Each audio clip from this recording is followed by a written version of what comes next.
Welcome to doing family history the smart way. And my name is Heather Stovald, and I'm the smart genealogist. Today, we're going to be discussing Christmas traditions. The reason I'm discussing that is it is just as important for you to write down your Christmas traditions for your future generations as it is that you would probably hope to find written down the Christmas traditions of your grandparents or great grandparents. It's important to remember that you are also a part of family history. So, those traditions might be from your childhood, they might be from your family when you had young children or even older children, or those traditions might be different again if you are living alone or just an adult couple. Some of the types of traditions that you might want to think about while you're writing down your traditions are things like, how did you contact Santa? Well, I guess that might depend on whether or not Santa was a part of your Christmas. But if it was, how did you contact him? How did your children contact him? Is there anything special about putting up the tree? For instance, was there a particular person who would always put the star or the angel or any other special decoration on it? Did you do anything special for Christmas Eve? Perhaps you left out treats for Santa, or you had a particular type of food for supper. Did you stay up late or did you go to bed early? Did you get to open one present? And was that present pajamas? That seems to be a very common tradition. When you would get up in the morning, how would you dress? Would you go down to the tree with wearing pajamas, or would you have to get totally dressed?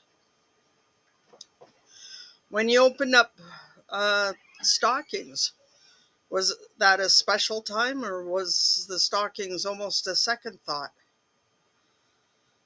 Was there something that was always in your stocking, perhaps an orange or some nuts or a little breakfast treat? When you opened up gifts, was it a scramble? Everyone just went straight for the gifts and wrapping paper and toys everywhere?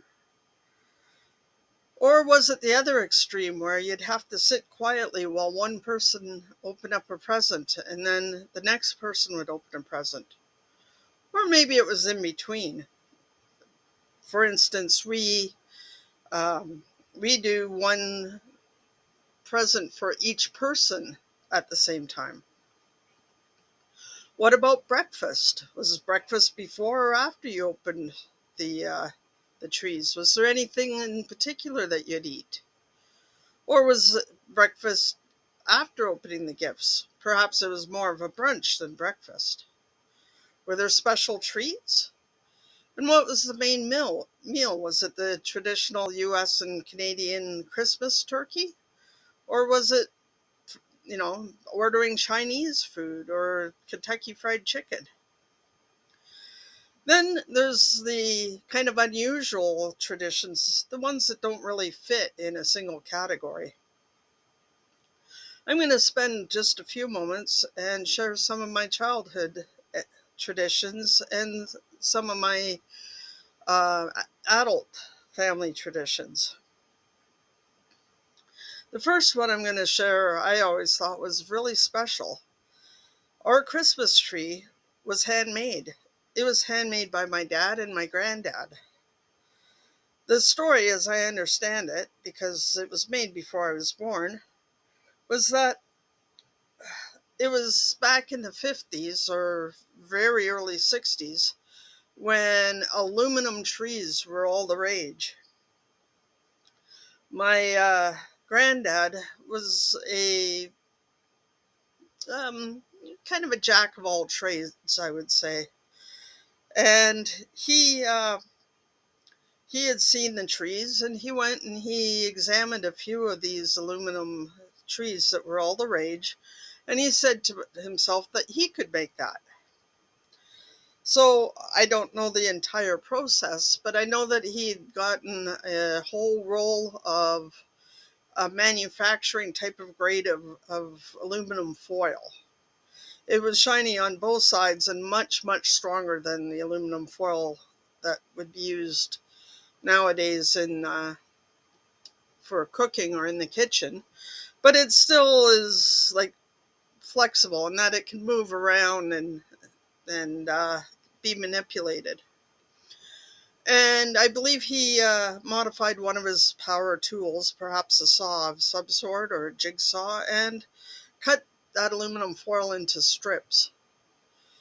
The strips were somehow sewn in or embedded into some wooden dowel or sticks that were also covered with the same aluminum type foil. The sticks had like a cork or a soft type of wood at the end, and the spine of the tree had nails pointing out. And so you'd go and you'd get one of the branches that he had made on the dowel, and you'd rub it in your hands like this, and it would all kind of spray out, um, and make it the branch fluffy. When we put it away, we'd smooth that branch so that it took up less room. And then you'd put the stick into the appropriate nails. I don't remember, but I think they might have been color coded so that you were getting the right length of stick, um, or branch for the tree, for what level you were at the tree. My dad and granddad apparently had made, I believe it was four of the large, roughly 6 foot trees, and I believe also a couple of like table sized trees. There was one for my grandparents, one for my dad, and one for his two sisters. I remember spending some childhood Christmases at home with our silver tree. And then we spent many Christmases with my grandparents, and would spend time, I would enjoy helping out with that tree. One of the cool things on my grandparents' tree was that they had created a board for it with kind of a base, a round base. And around that base, there was um, spots for little decorated. They were like a Christmas light, but they were about 3 inches maybe tall, 2 to 3 inches tall. And they looked kind of like a candle. And besides being lit, there'd be little bubbles would go up through it. I was fortunate one year to find a few of those to give them some replacements. As well, I believe there was a small railroad track on this round shaped board. But the really cool thing was that they had made it so that it went up on top of a record player, turntable. The record player was not ever used again for records, but it was built as a part of the tree so that our Christmas tree would turn around in circles. Well, my grandparents' Christmas tree would turn around slowly in circles so you could see the whole entire tree. It did mean, however, that we couldn't put any actual lights onto the tree because that would, get all tangled up. So we had a red spotlight and a green spotlight that would shine onto the tree, and we could turn those on to add to the festive spirit. Another part of my childhood Christmas that was unusual that I remember was the way our letters were transported to Santa Claus. Most children, I imagine, at the time, I never actually recall asking them, but I'm pretty sure the general way that people sent their messages to Santa Claus was to write a letter and to put it in a mailbox and addressed to Santa. My childhood family did not mail our letters to Santa Claus. Nope, we used Santa's magic. On a nice clear night, my dad would gather us around in the backyard and we would all give him our letters to Santa Claus. Now, I should say that my dad was very good with fire and had, during his time at university, been a part of a club that did science demonstrations, kind of the magical science shows that you can arrange for nowadays. So he was very good with fire and could work with fire in his hands. And I would not recommend that other people try our tradition. In fact, I have tried it, and although I've never burnt myself, it never worked quite the same. Well, Dad would have gathered all of our Christmas letters, and combined with his skill and Santa's magic, he would bring, he would light them on fire, and they would go up in fire in his hands, and at some point he would let go, and all of the ashes would and smoke would go up in the air. And then, of course, they would travel to the North Pole and get reassembled because Santa is just that magical. I knew that they got to him because I had actually asked Santa Claus for a special favor one year, and I had made sure that none of my family had been able to read my letters that year. And Santa knew exactly what I had asked, and he came through. Moving on, though, of course, like everyone else, I grew up and had a I now have an adult family, and that family included some stepchildren to me. They were my husband's children, and then, of course, eventually we had children, and things have gone. Um, Traditions got converted and traditions got merged, and we finally, over the years, had our own traditions, many of which were different from mine, and many of which were different from the traditions my husband and his first wife had with their children. Of the unusual traditions that have come about, the first one was one that my stepchildren had experienced throughout their life, and it has continued. And my children have also experienced it. And that is on Christmas Day, they have to convince Dad that it's Christmas before he will actually get up out of bed. I usually am up and have looked at the stockings that my children have received and that they've entertained themselves with for a while. But at some point, when they just can't wait to open up Christmas presents anymore, they would go in and convince Dad it's Christmas. My understanding was that when the stepchildren were little, that usually involved at least jumping on the bed. That was something I never introduced to my own children. So that continued on, and once my children became old enough to participate, they too participated, but not by jumping on the bed. Their main thing was to convince them. I remember when my son was about 4 and was taking Suzuki violin, he convinced Dad it was Christmas by taking in his violin and playing Jingle Bells. That was used again a couple of years later when my next oldest uh, was also in Suzuki violin. I believe that first time with my son doing it, the younger children had jingle bells to jingle.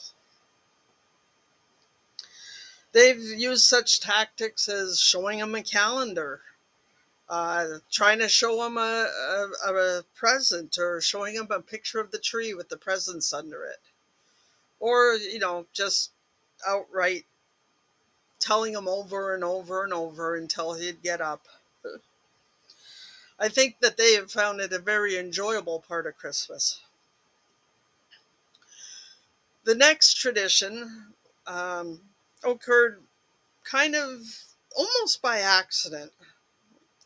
Shortly, shortly after my youngest was born, we moved houses, and unfortunately, all of our Christmas stuff somehow didn't make it in the move.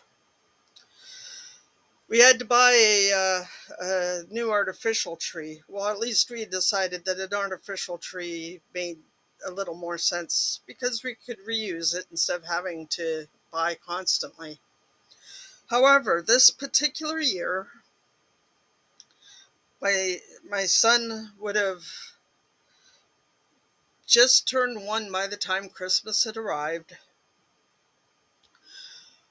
We were a little low on our funds, and presents had been bought, and the requirements for a Christmas supper, etc., had been bought.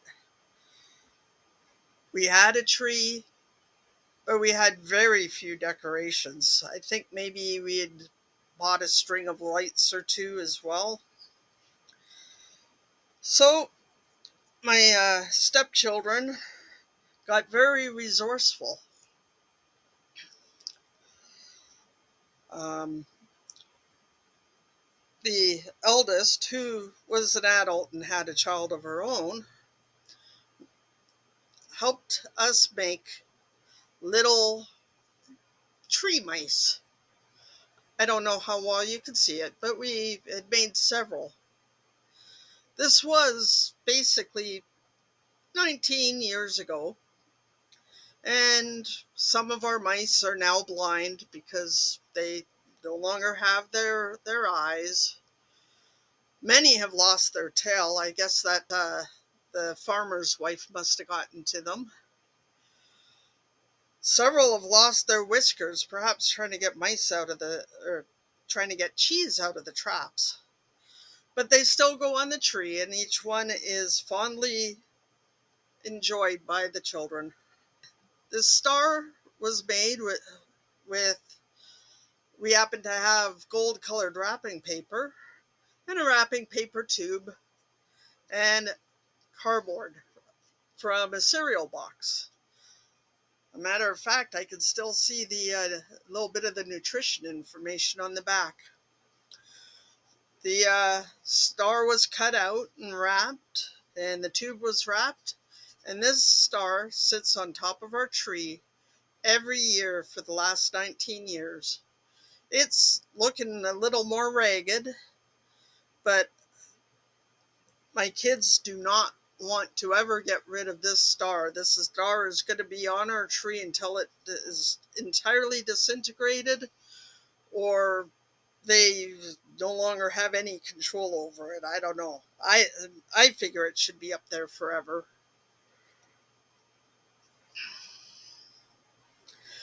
The third tradition I'm going to mention hadn't even been done on purpose. At one point, between my kids and our grandkids, we had a lot of young kids running around. And I don't remember exactly when the tradition started. I think that it was when the kids were still a little young to go and play outside on their own. My husband looked to me and my two stepdaughters on a Christmas afternoon and told us to go to the 7-Eleven and buy ourselves some Slurpees. Basically, just to get us out of the house and the busyness, the busyness with all of the kids.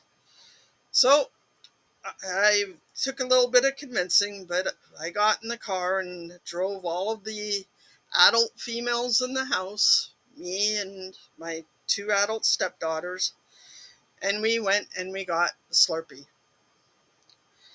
We didn't get Slurpees for all of the kids. There was enough cookies and candy and sugar and excitement that they really didn't need a Slurpee, but we did. And that became an annual Christmas Day Slurpee run. And we've even worked out the rules. When you're 16 years old, you're able to come. And I don't know why, but you have to be female. And I'm sorry, son, but that's just the way it's always been and the way it will be, because that's the tradition. I don't think very many people think of a Slurpee run as being a good Christmas tradition, but it is in our house. So think about your traditions. I gave you a list of possibilities, but there may be other things that you did. Write them down, save them for your future generations. If you ever write your own biography, that's another good place to share those Christmas traditions, because remember, you too are a part of family history. Thank you for watching the Family History the Smart Way channel, and please subscribe and like. Thank you.